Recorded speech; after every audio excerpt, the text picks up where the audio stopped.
Hello everyone, my name is Preston Dennett, and thank you for joining me for a new episode of UFOs and the Paranormal.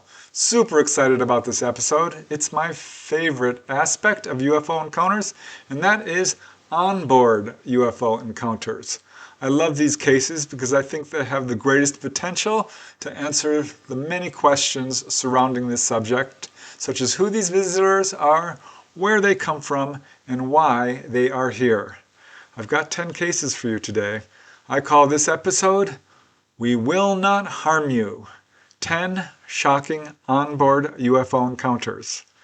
The 10 cases I have for you today come from all over the world, also from a wide spread of time, from 1968 to 1996.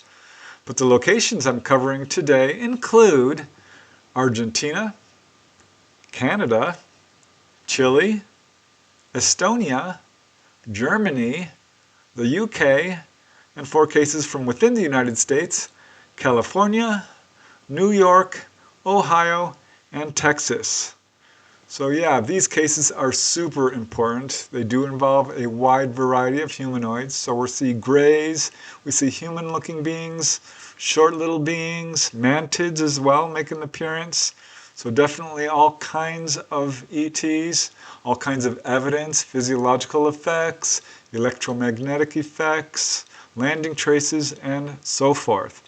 So I think you'll find these cases pretty compelling as we travel all over the world to explore the subject of onboard UFO encounters.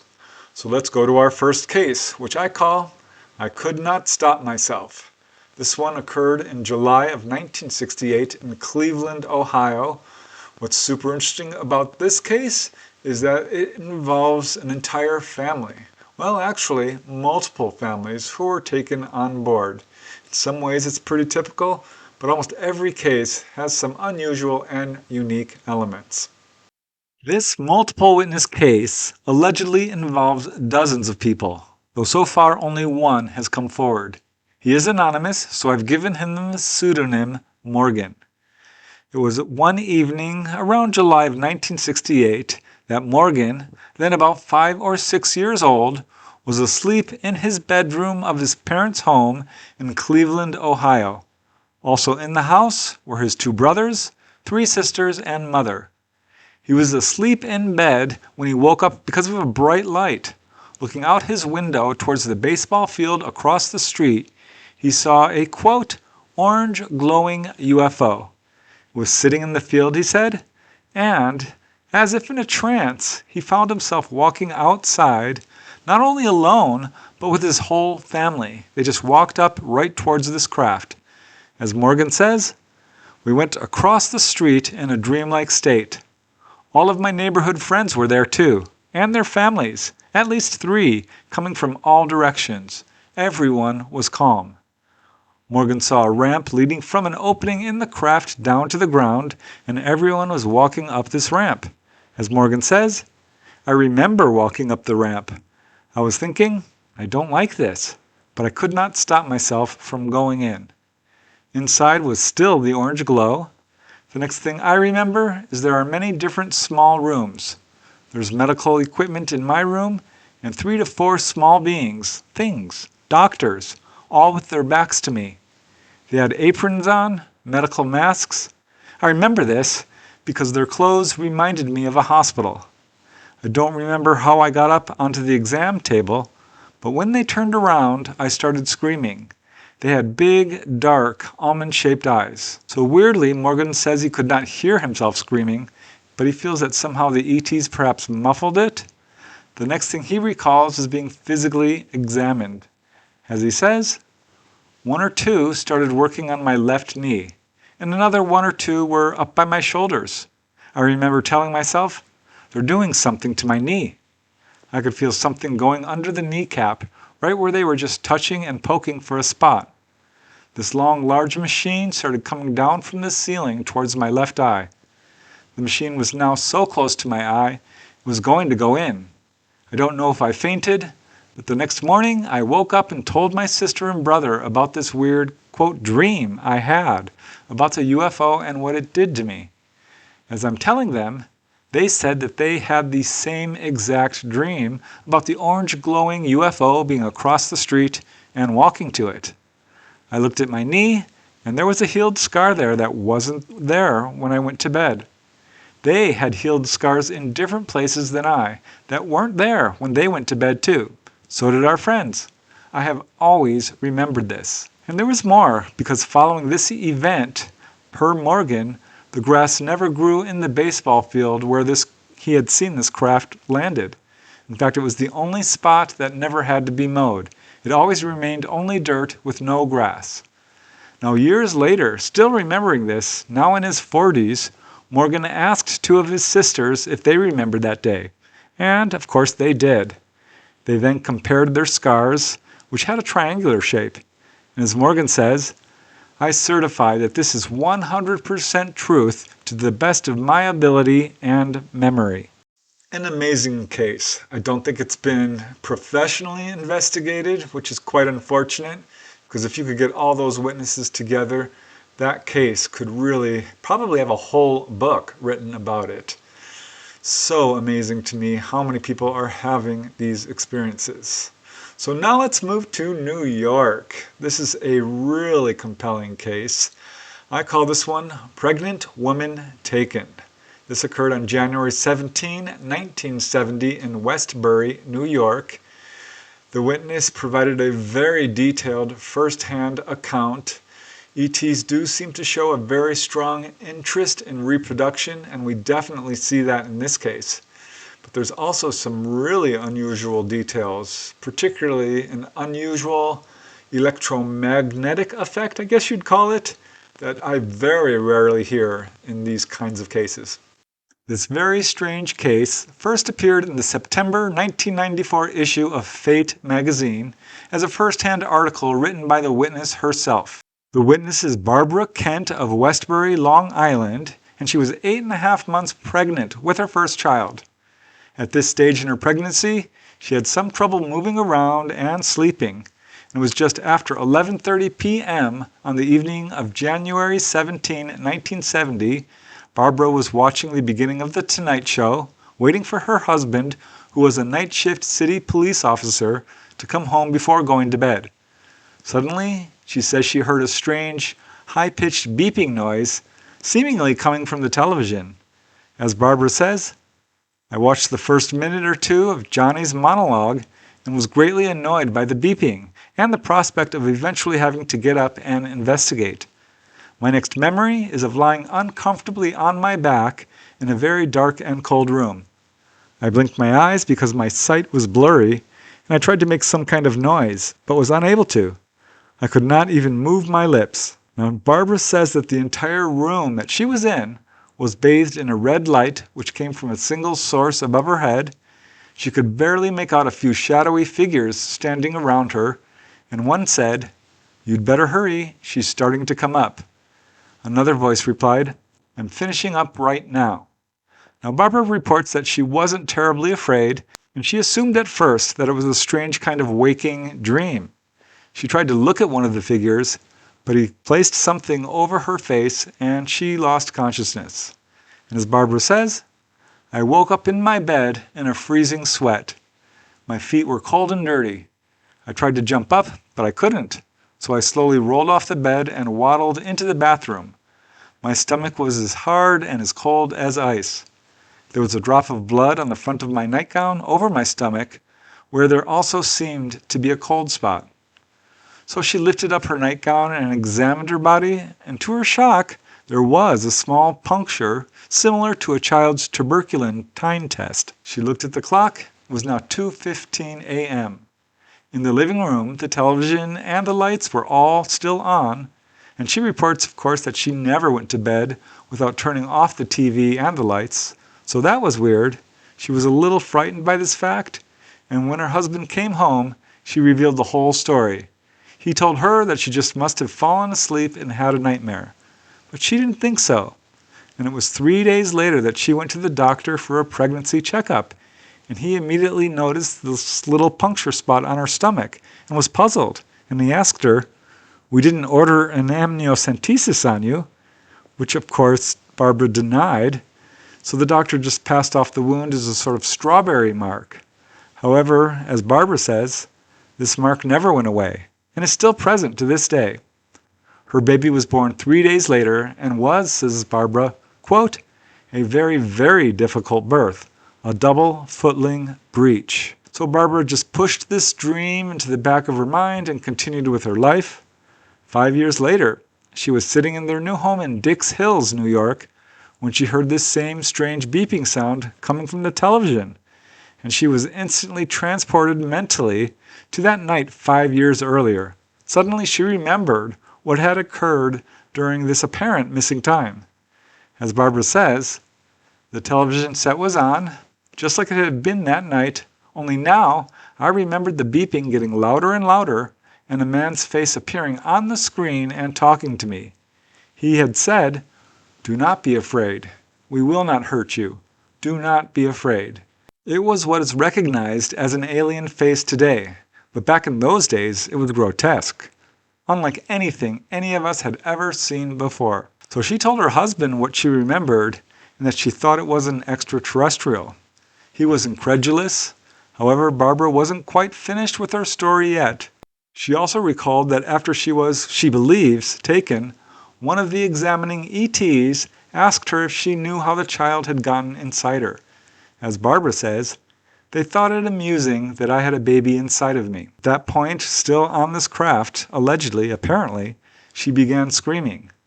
The ETs, she said, somehow silenced her and returned her to her room. Why were the aliens amused by her pregnancy? Barbara can only speculate.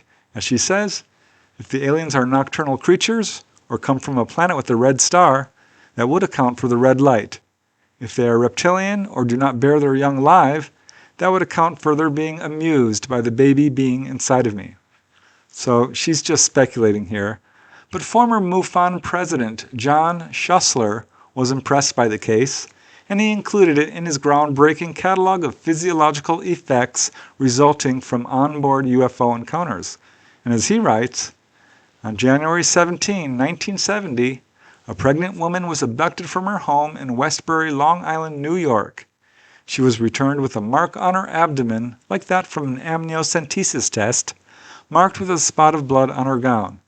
The spot on her abdomen was very cold to the touch, and she recalled the smell of ozone. That was clearly a traumatic experience for the witness, and I certainly understand that. But it certainly is also really interesting. I found most fascinating her description of how these ETs actually talked to her through the television set. I mean, that sounds crazy, but you know what? It's not unique. I know of other cases. I'll be covering one in the future because it's remarkably similar. So yeah, so strange, and just goes to show how many different forms UFO contact can take. I also like that case because it wasn't recalled through hypnosis. Most of these cases in this episode that I'm presenting today are not recalled through hypnosis. A few were, but no, this was fully consciously recalled. So I think that makes it an important case. All right, let's move on to another location, which will be California. This is also a truly interesting case to me. I call this one, I was fascinated by them. This occurred one evening in the summer of 1975 in Panorama City, California. I know that location very well. I lived not far away from it. It's pretty densely populated. It's so interesting to me that these encounters can really occur just about anywhere. But what I like about this case is while it is a single witness case, there is an outside witness who confirms at least part of the encounter. The witness also came away with a very benevolent feeling about this case, and there's a very deeply spiritual aspect to it that I think is often overlooked or even censored out of other onboard encounters. So I think you'll find this one really compelling. This case comes from California-based long-time pioneering researcher Ann Druffel. It involves an anonymous computer programmer, so I've given her the pseudonym Stacy. She was 29 years old at the time of her encounter, which occurred in the summer of 1975 in her apartment in Panorama City, a densely populated suburb not far from Los Angeles, California. One evening, she woke up to find 3 alien-looking beings standing in her bedroom. She describes them very much as the typical Greys: short, thin, large bulging eyes, egg-shaped heads. She said that they had long, skinny arms and 3 fingers on each hand, and she said each of them was glowing with a very bright aura around their bodies. As Stacy says, it was extremely real and distinctly different from dreams. I remember being surprised because they didn't look like real people. But I wasn't afraid. I was very much impressed when they started showing me their powers. The leader pointed his finger at things on my nightstand, and they rose into the air. The ETs then communicated with her telepathically, inviting her to come on board their craft, which was parked in a field behind her apartment. So Stacy accepted the invitation and was taken on board. But she has only vague recollections of what happened. She recalls seeing a strange, almost transparent-looking examination table which appeared to be suspended in midair by a beam of light emanating from the floor. She lay down on the table and had the impression that the Greys were taking imprints of her body on solid, quote, sheets that they then inserted into a slot at the end of the table. It was not a scary experience for her. She said it was positive and benevolent. As Stacy says, I was fascinated by them and totally enamored of what they could do. After the examination, the ETs then asked her if she'd like to leave with them and be trained how to acquire the same abilities they had. And that was enough for Stacy to overwhelm her and sort of end the encounter. Because as Stacy says, by that time, I just wanted to go home. I'm quite happy being an ordinary person here on Earth. So the ETs obliged. They returned her home, reluctantly, she says. She found herself back in bed, and she immediately jumped up and woke up her roommate, just in time for both of them to rush to the window, look out, and observe a blinding flash of light as the ship took off from the field. I'm glad she had another witness, her roommate, who saw this craft took off.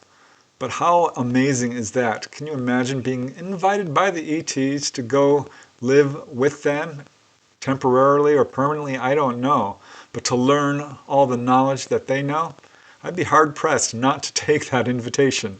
I don't know. I'd have to think about it, but certainly I have heard other cases like that. So now let's move to another location on our planet. We're going to Argentina. I call this one, I Was Taken Inside the Craft. This one occurred on August 30, 1978 in Gobernador Dupuy, Argentina. This is a single witness case, but it's got a very unusual type of humanoid. Also super interesting as well. The onboard segment is fairly typical. What happened afterwards is quite unusual in that the witness was apparently given ET artifacts, and it's also got some really good confirmation as well. This case comes from researcher Victorio Corradi, the president of the Institute for the Studies of Extrahuman Phenomenon of Mendoza, and was also published in several Spanish-language newspapers. The witness is Miguel Freitas, a 23-year-old woodcutter. He says that at 4:30 p.m. on August 30, 1978, he had stopped to take a rest at the Tiki Taco Ranch, where he worked in the town of Gobernador Dupuy in Mendoza, Argentina, and this is when he saw a strange, red-orange, spherical-shaped craft slowly approaching him. It became closer and closer until suddenly it was less than 10 feet, he says, away from him. An opening appeared and a humanoid figure emerged. No face was visible on the figure, nor could he see its lower limbs. He said it was covered with kind of a bluish mesh. As Miguel says, it came to me hands forward and showing me the palms. He was completely covered in bluish lights. And when I tried to escape, he pushed a button on his chest and I was paralyzed. However, I could see I was being taken inside the craft. So once inside this apparent craft, he saw more of these strange figures who began to question him and subjected him to a strange physical examination, during which he says they, quote, pricked my arms. They used needle-like devices, he said. At one point they smeared his mouth with a strange liquid. The beings then gave him some weird alien artifacts, including, quote, a box from which the beings' voices came out. He was then released in a location about 20 to 25 miles away from where he was taken, and it was now dusk. The location was very difficult for him to traverse. He used his handkerchief to clean his mouth of this strange liquid, and he left this, quote, voice box at the location, but took the other artifacts and, bringing along his neighbor, went to the local police. He told them what happened and turned over the alleged alien artifacts to them. Now later, he was then put in touch with researcher Victorio Carati, who along with researcher Gerardo Blanco Lopez, submitted Miguel to a thorough investigation and examination. They had him examined by a psychologist who pronounced him normal. Thankfully, Miguel had saved his handkerchief, which he handed over for study, and it was analyzed by Dr. Martha L. Romero Rios, the chief of the toxicology department of the forensic medical body. And she said it looked as though the handkerchief contained a dye, quote, similar to gentian violet. This is a powerful bactericide, but she was unable to verify this as the same substance. Miguel was examined with an encephalogram and x-rays, which found no abnormalities. An intelligence test showed him to have a low IQ. But what the police did with these alleged artifacts was never determined. So clearly this case is lacking in investigation, but certainly interesting. I think that's an important case. Such a shame that these ET artifacts weren't tracked down or are not available in the public arena. And that always seems to be the way of things. We hear these reports, but never or very rarely are these artifacts studied in an open and transparent way. I think that's due to the UFO cover-up. The cover-up is no joke. It's still in place. It makes moving this subject forward very difficult. It's still considered a fringe subject. Yes, people are talking about it seriously, but Congress has yet to really talk about the fact that people are having direct contact with ETs on a regular basis. So yeah, there's still a lot of work to be done to move this subject forward. And I think that case is really important because if only we had those ET artifacts. All right, we're moving along. We're going to another location on this planet. We're going now to the country of Chile. I call this case We Know You. This one occurred on September 26, 1978 in Santiago, Chile. This one is a multiple witness case involving a father and son and actually outside witnesses who observed these two being returned onto the road from the UFO itself. So this is an outside observed onboard encounter. Super rare, but again, not unique. I also find this case interesting because we learn why the ETs contacted this particular person. This case first appeared in the Chilean newspaper Las Últimas Noticias and in the Argentinian newspaper La Nación. Reportedly, on September 26, 1978, Chilean tradesman Alejandro Hernandez Perez and his 13-year-old son Robinson were driving along a highway in southwest Santiago, Chile, when he felt a strange sensation that seemed to slow down his car.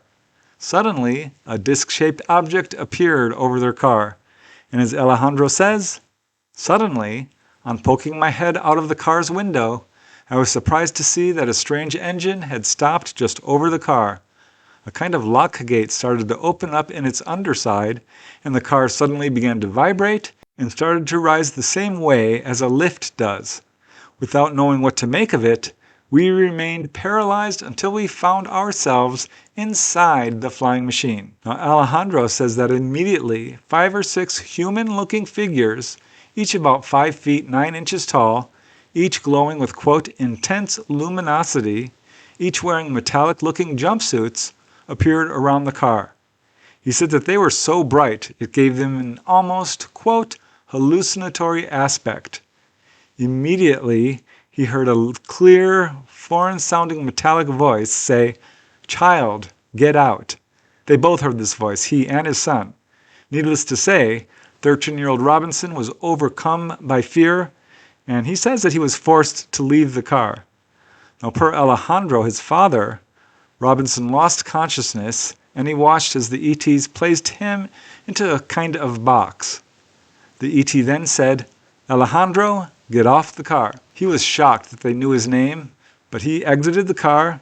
Looking around inside the craft, he was amazed to see a lot of strangely beautiful instruments, which he could not identify, but they reminded him kind of slot machines he had seen in casinos. As Alejandro says, they were machines that gave off constant light of an intermittent shade in red and yellow. Now one of the ETs then spoke to him and said, "We want to talk to you. We know you and want to talk with someone who is just." Alejandro says, "I then asked from where they were and from where they came. Without replying, they signaled upwards with their hands. They did not say a single word more." Alejandro reports that for the next 10 minutes, he held a conversation with these beings. He and his son were then returned to the car and the UFO left. Reportedly, there were outside witnesses who saw his car with Alejandro and Robinson inside it being deposited by the UFO back onto the road. Alejandro did report his encounter and spoke with reporters, but he refused to reveal any details of this 10-minute-long conversation he had with the ETs, saying only that it was, quote, "secret." Now, later, he did say that despite the fact that the ETs implied that they were from beyond Earth, he wasn't entirely convinced that they were extraterrestrials and might be from another country on this planet. The main reason for this, he says, is because they spoke perfect Spanish and looked perfectly human, other than this weird glow around them. But as Alejandro says, their full command of the language, their firm and steady voice, although with a metallic sound, like that of a speaker talking through a microphone, and even the subject of our conversation, which I may not reveal, gave me the sensation that I was with someone that is as human as ourselves. Now he reports that he himself, having no scientific background, found it difficult to believe that they came from somewhere else. But he did reveal a tiny snippet of the conversation that he had with these strange beings. They told him that he could not reveal the contents of this conversation until they returned to contact him again, and he said only that the conversation was in no way threatening or involved in any warlike situation. As Alejandro says, it was something rather spiritual. And that was all he would say, other than that he had promised them and made a commitment, quote, which he could not break under any circumstance. As Alejandro says, "I am not a timid man, but I respect the unknown and also fear it somewhat. I am a father of 4 children and have a wife and a mother, and I know I am necessary to my family." A pretty unusual case. In many ways it is typical, in others not so much. What I find fascinating is that they contacted him because they were looking for someone who they said was, quote, "just." That is not unusual. They seem to seek out people who are doing good work for humanity in some capacity. And I think we're seeing that here. Hard to say for sure without more research. I also find it interesting that the gentleman refused to talk about other information that he was given by the ETs. Again, not that unusual. All right, let's move along. We're going to another location on this planet. We're going to Germany. This next case I call, "I was there alone, terrified." This one occurred one evening in November 1978 in Trier, West Germany. This is technically a multiple witness case, although only one person was taken on board. And it's an important case, I think, because it shows the interest that ETs have in human reproduction. That turns up again and again, and it certainly turns up here. It was a pretty traumatic case for the witness, as it often is, but ultimately she decided it was a benevolent encounter. This next case was investigated by Brad Steiger, Richard Seafried, and apparently others. The main witness is Pam Owens. She was 19 years old when her encounter occurred, and she was in Trier, Germany, where her husband, a soldier originally from Fort Ord, California, was based at the time. Along with them was their almost 2-year-old son, Brian, and Pam herself was 5 months pregnant. Her life changed forever at 10 p.m. on November 25, 1978, as they, with their son, were driving home. Pam was driving. Without warning, an oval-shaped metallic craft approached from overhead. And I'll just quote Pam directly. As she says, "That morning had begun so normally. We had been visiting a friend near Trier, West Germany. On our return, we saw the UFO. It rotated above us, was oval-shaped, some 300 meters in length. A red intermittent light was flashing below. 'Let's get out of here,' I cried, while stepping on the accelerator. When we got home, Chris noticed that it was 12:10 at night. It was strange, because we had left our friend's house at 10, and we never take more than a half an hour. So they were missing at least 1.5 hours of time that they could not account for. Pam also found a strange mark right below her navel, and after researching about this subject, Pam finally contacted a UFO research organization and ultimately agreed to undergo hypnotic regression. Under hypnosis, she was taken back to the night in question, and she learned to her surprise that they had not just driven off as she consciously remembered. Actually, after seeing the UFO, they stopped and got out of the car. As Pam says, "It seems that when the object appeared, I got off the road and stopped on the side.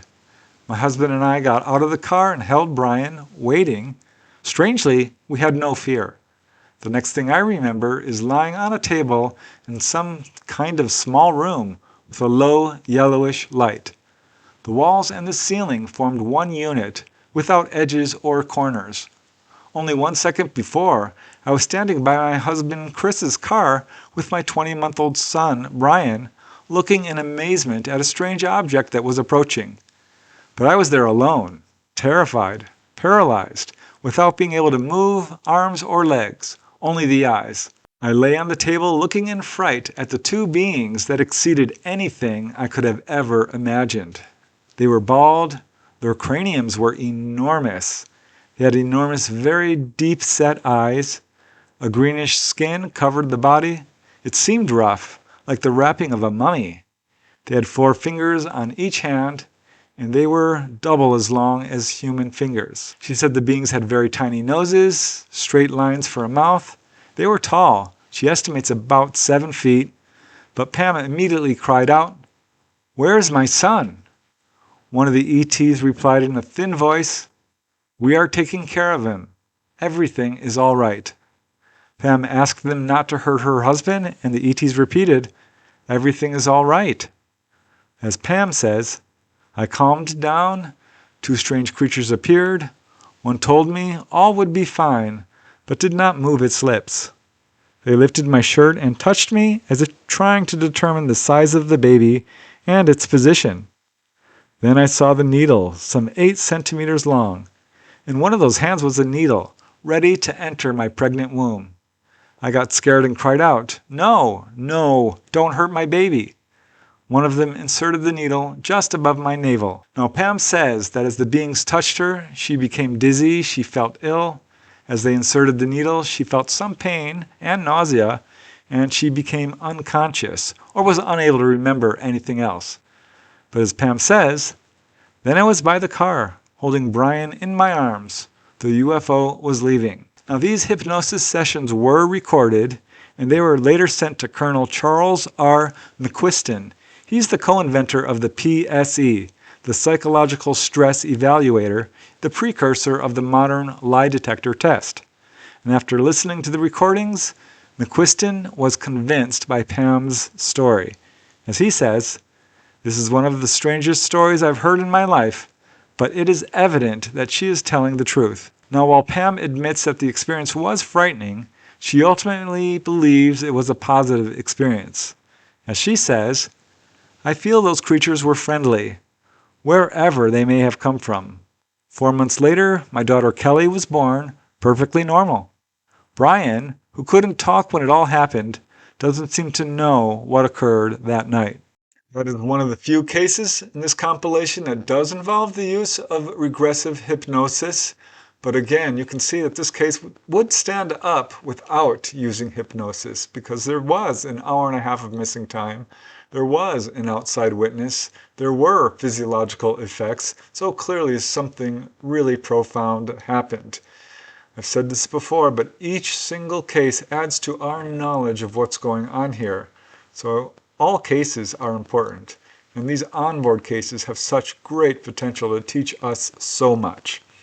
So let's move along to another location. We're going now to Canada, Quebec, Canada. I call this case, They Said They Would Return. This one occurred on November 24, 1979 in Lachute, Quebec, Canada. I bet you haven't heard this case before, but it's a really good one because it's very detailed. And I think it really typifies the reasons people are taken on board. We see a pattern of guiding, teaching, warning, healing, informing. This gentleman who had this experience had all the sequences of events that we see so often on onboard encounters. It was recalled largely through hypnosis, though he had some fully conscious memories as well. So let's talk about this amazing case. This case first appeared in the French-Canadian magazine Le Journal de Québec, serialized in July and August of 1983. As far as I know, it's never been published anywhere else. The witness is anonymous, so I've given him the pseudonym Gabriel. He was 37 years old at the time of his encounter. On November 24, 1979, his daughter had just been born. So that evening, he went to a bar where he worked to celebrate her entrance into the world. It was around 3:30 a.m., so now the morning of the 25th, that he left the bar and started to travel down Route 158 towards his home in Lachute, Quebec, Canada. Now this is the trip which usually takes about a half hour. He was just a few minutes from his home in Lachute when he came to an intersection. There was a large advertising sign along the road, about 200, maybe 300 feet ahead of him. Partially hidden behind the sign, he saw a dark object. It had an unusual shape, it had red and blue lights on it, and as he drove towards it, he suddenly found himself entering a strangely thick fog bank. And what seemed like moments later, he came out of the fog bank with his car careening out of control, going off the side of the road and colliding with a road sign. Thankfully, the car was not seriously damaged, so he maneuvered back onto the road and drove the rest of the way home. Now, arriving at his residence, he was puzzled to see that it was now 5:45 a.m. So he was missing about 1.5 hours of time. He knew that the missing time must have something to do with the strange object in the fog and what he saw. And his suspicions were confirmed when he began to dream about being in a strange room lying on an operating table. In the dream, he said he was wanting to bring back some kind of proof about this experience. But that was all he could consciously remember. Still, it was enough for him to seek help from a UFO research organization. And after conducting interviews with the witness and researching his case, the investigators suggested regressive hypnosis. Gabriel agreed, and in March and April of 1981, he underwent a total of 3 hypnosis sessions, each over an hour long. But it wasn't until the 3rd session that the details came out. Gabriel recalled that there were about 15 people in the bar. He looked at the clock when he left, and it read 3:33 a.m. So he drove home along Route 158, and he was surprised to find that the traffic was unusually light. He saw only one car, a 4-door blue Pontiac. Interestingly, under hypnosis, he was able to provide the license number of this car. But he was halfway through his trip when he felt a strange feeling, a sense of a presence above his car, and that something was about to happen to him. This was followed shortly later by a buzzing sound, kind of like an electrical appliance, and he shouted out for some reason, "Leave me alone." Then he felt like he was no longer in control, and this was when he saw this strange craft and entered into the fog bank. By this point he was consumed with fear. The next thing that happened was the motor of his car stopped, he lost complete control of the vehicle, and he felt himself being sucked up into the flying object with his car. Everything became eerily quiet. Gabriel now found himself still sitting in his car inside a large room with clean and shining metallic walls. He stepped out of his car and suddenly found himself at the top of a kind of a stairway with a doorway in front of him. Looking back, he could see his car in the metal room. Weirdly, all his fear had now gone away. So turning back around, he got a huge surprise to see two humanoids standing in front of him. One was male and the other female. That was his impression.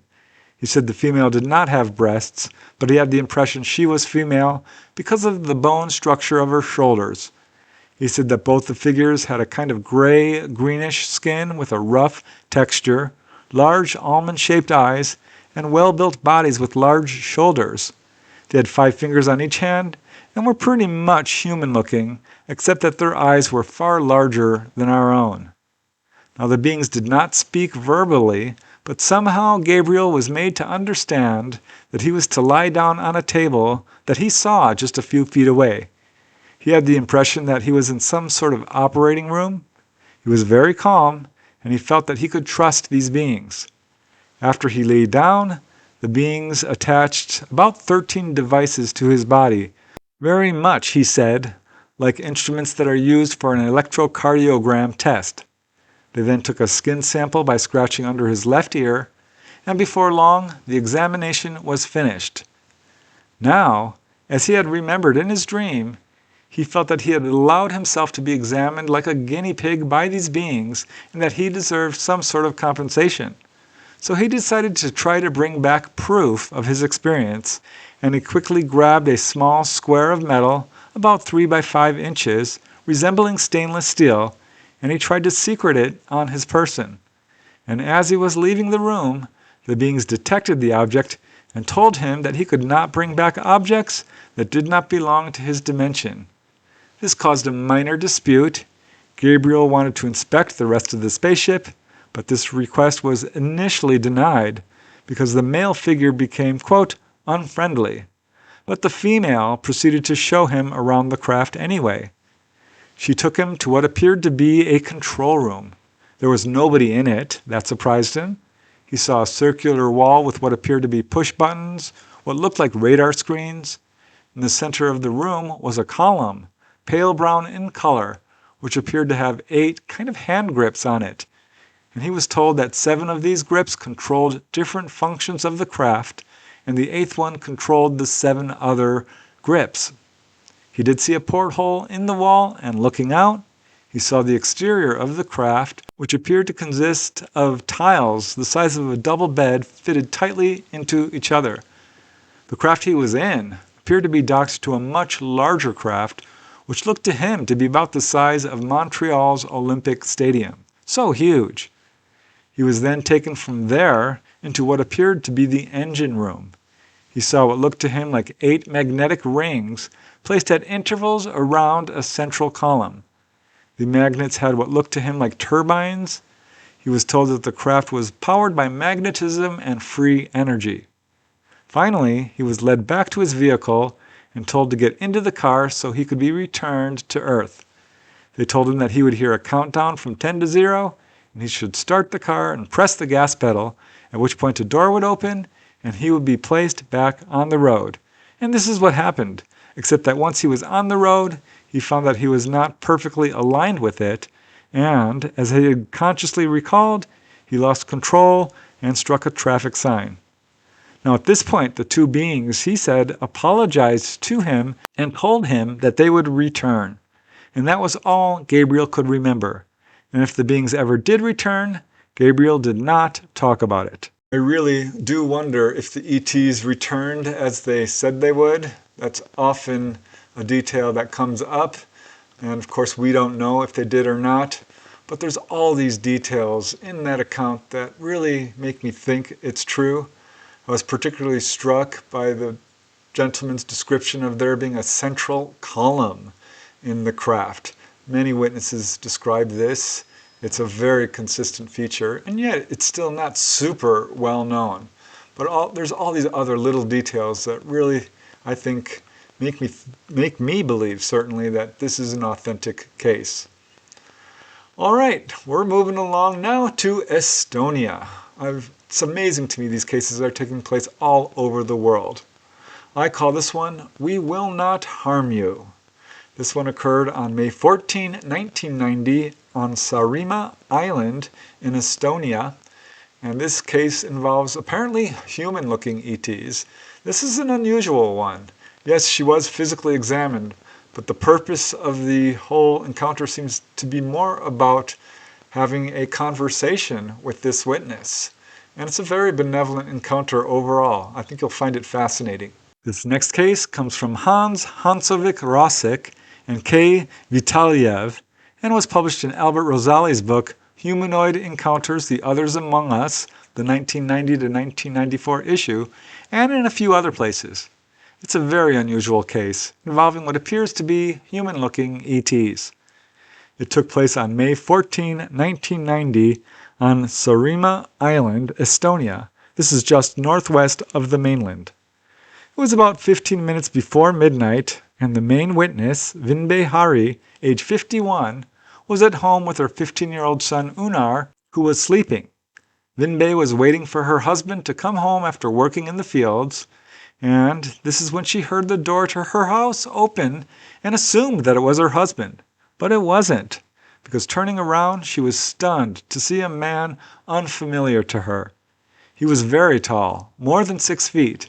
Immediately, 3 similar-looking tall men appeared, walking directly through the wall. And the first man spoke to her in perfect Estonian. He asked her, "Where is your husband?" Vinbe did her best to compose herself and told the man that her husband was at work. And the man replied, "Let's go with us. You will see how we live and what places we visit. We will show you our planet." Now Vinbe was confused by this invitation, and she began to make excuses, saying that she was only wearing her nightgown and that she had to milk the cows in the morning. But the ET replied, "We will return you in the morning." Now despite this, Vinbe started to walk to the bedroom and get dressed, and the ET told her, "You won't be able to move out of this room." Disbelieving, she tried anyway, and found that the man was right. Some sort of invisible force field prevented her. She tried several times, finally looked back at the man, who was now smiling, and he said, "You don't need to dress. You won't feel the cold. Don't be afraid. We will not harm you." Now this statement did actually cause her to become frightened, and she asked the man why they had chosen her, and actually offered them to take her son instead, telling them that her son was very smart. But the man replied, "No, we don't want your son." The ET actually walked over to the bed where Vinbe's son Unar was asleep, passed his hand over him, and the boy seemed to fall into a deeper sleep. The man then spoke in a strange foreign, metallic-sounding, unintelligible language. As if in response, the 3 other men walked out through the walls. Immediately, there was a deafeningly loud clapping noise. Even more afraid, Vinbe again tried to flee into her bedroom, but again was blocked by the force field. And she was unable to resist as the alien stretched out his hand towards hers, which she grasped. She said that the man's hand was very soft. The man then led them both straight through the wall, causing another loud clapping sound, and immediately Vinbe found herself floating in the air above her home towards a craft. She was levitated with the man into this craft, still holding hands. Once inside, she saw the 3 other men now sitting on soft chairs in front of some kind of control panels. The door to the craft closed behind them, and immediately they zoomed upwards, and she could now see that they had left the planet and were in deep space. After some time, the object landed on what Vinbe could only assume was another planet. The men led her from the craft into a building where she was met by other additional men. They interrogated her for about 1.5 hours, she said, and she was then taken back into the craft and returned home. Now reportedly, she told researchers that the ETs returned exactly 1 month later and she was again taken on board. This time she was given some type of physical examination and procedures. However, despite repeated and persistent efforts by the researchers, she refused to offer any additional information or explain exactly what happened to her. She eluded all further questions and just remained silent, and researchers felt certain that something very profound had happened to her on board the spacecraft that she did not want to talk about. What an amazing case that was. Yes, it's a single witness, but once again, we see the witness sort of withholding information, not wanting to talk about all the information that she learned. Makes me very curious about it. So let's move to the next case. We're going to the UK. I call this one, I Should Have Been Terrified. This one occurred in July of 1996 in Yorkshire, UK. It is a single witness case, but again, there's some outside witnesses to it, and it has some details that are just so fascinating, including predictions of future disasters. This next case comes from late UK researcher Omar Fowler and was first published in the autumn 1998 issue of the Flying Saucer Review in an article titled, A Flying Triangle Abduction Case, North Yorkshire. The witness is anonymous and is known only by her initials MF. The encounter occurred on July 3, 1996 in the small village of Bilton. This is near Harrogate in North Yorkshire, UK. Now Miss MF, age 32, had finished work and it was still a beautiful, nice sunny morning. She had a very early shift, so she decided to take a walk into the nearby countryside. And she came upon a beautiful field and lay down on the grass to quietly read her book. Suddenly, without warning, the ground around her became obscured by a large shadow moving overhead, and looking up, she saw a massive black triangular-shaped craft. She estimates that it was twice the size of a jet. It had a white light at each corner of the triangle and was hovering directly overhead. And as she says, I was amazed at the size of it, and also the fact that there was no noise. In the quiet of the countryside, there should have been noise from it, but there was nothing, and that unnerved me.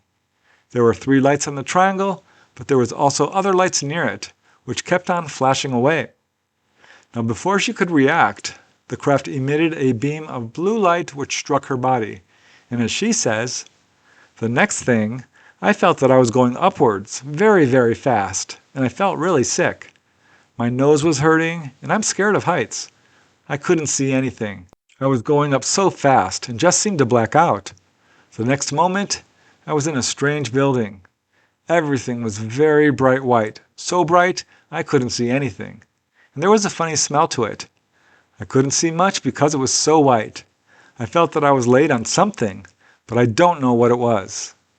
Now, per researcher Omar Fowler, the witness was reluctant to speak about what happened next, but says that as she was lying on this table, small strange beings stood around her, doing something near her legs.